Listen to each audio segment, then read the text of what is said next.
ಸ್ನೇಹಿತರೆ ನಮಸ್ತೆ. ಇಲ್ಲಿ ನೋಡಿ, ಇಲ್ಲಿ ಬೆಂಕಿ ಹಾಕಿದ್ದಾರೆ. ಈ ಥರ ಬೆಂಕಿ ಹಾಕಕ್ಕೆ ಹೋಗಬೇಡಿ. ಯಾಕೆ ಅಂತಂದರೆ ಪಕ್ಕದಲ್ಲೇ ಈ ಥರ ಗಿಡಗಳಿರುತ್ತೆ ನೋಡಿ. ಈ ಗಿಡಗಳೆಲ್ಲ ಒಣಗೋಗುತ್ತೆ. ಯಾಕೆಂದರೆ ಇದರಲ್ಲಿ ಒಂದಷ್ಟು ಪುಟ್ಟ ಪುಟ್ಟ ಪಕ್ಷಿಗಳು ಈ ಥರದ್ದೆಲ್ಲ ವಾಸಿಸ್ತಾ ಇರುತ್ತೆ ನೋಡಿ. ತೋರಿಸ್ತೀನಿ ನಿಮಗೆ. ಇಲ್ಲೊಂದು ಪಕ್ಷಿ ಇದೆ, ನಿಮ್ಗೆ ಕಾಣಿಸ್ಬೋದು. ನಾನು ಜೂಮ್ ಮಾಡಿದ್ದೀನಿ. ಓಕೆ, ಆದರೂ ಕಾಣಿಸ್ತಾ ಇಲ್ಲ. ಓಕೆ, ನೋಡಿ ಇಲ್ಲೊಂದು ಪಕ್ಷಿ ಇದೆ. ಈ ಥರ ಪುಟ್ಟ ಪುಟ್ಟ ಪಕ್ಷಿಗಳು ಒಂದಷ್ಟೆಲ್ಲ ಜೀವಿಸ್ತಾ ಇರುತ್ತೆ. ಈ ಬೆಂಕಿ ಹಾಕಿದ ತಕ್ಷಣ ಅವೆಲ್ಲ ಒಣಗೋಗುತ್ತೆ. ಒಣಗೋದಾಗ ಅವಕ್ಕೆ ಸಮಸ್ಯೆ ಆಗುತ್ತೆ ಬದುಕೋದಕ್ಕೆ. ಸೊ ಇನ್ನೇನು ಸಮ್ಮರ್ ಬಂತು, ಈ ಥರ ದಯವಿಟ್ಟು ಅಲ್ಲಿ ಇಲ್ಲಿ ಬೆಂಕಿ ಹಾಕಿ ಹಾಳು ಮಾಡೋಕ್ಕೆ ಹೋಗಬೇಡಿ. ಅವುಗಳನ್ನ ಅವು ಪಾಡಿಗೆ ಬದುಕೋದಕ್ಕೆ ಬಿಟ್ಬಿಡಿ ಸಾಕು. ನೋಡಿ, ಕಾಣಿಸ್ತಾ?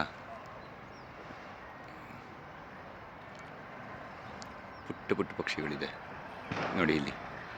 ಇಲ್ಲಿ ಹಾರ್ತು ನೋಡಿ. ಓಕೆ, ಅವುಗಳನ್ನು ಬದುಕಕ್ಕೆ ಬಿಡಿ ದಯವಿಟ್ಟು.